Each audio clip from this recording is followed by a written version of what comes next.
Saudi আরবে একজন মানুষ ফ্রি ভিসায় আসার পর তার থাকা খাওয়ার খরচ কত টাকা পড়ে এবং সে যদি 2000 রিয়াল ইনকাম করে কিংবা 1500 রিয়াল ইনকাম করে মাস শেষে সে বাড়িতে কত টাকা পাঠাতে পারবে সেই সম্পর্কে ছোট্ট একটা ভিডিও তৈরি করেছি। আশা করি সম্পূর্ণ ভিডিওটি আপনারা দেখবেন।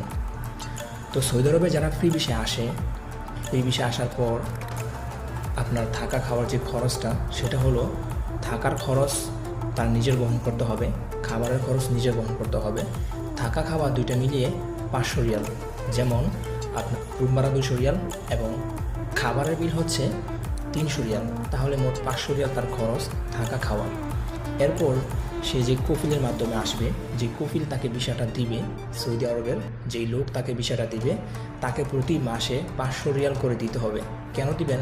কারণ আপনি তার আন্ডারে আছেন, তার কর্মচারী হিসাবে আছেন, তো সে আপনাকে ভিসাটা দিছে। এই কারণে আপনি যতদিন সৌদি আরবে থাকেন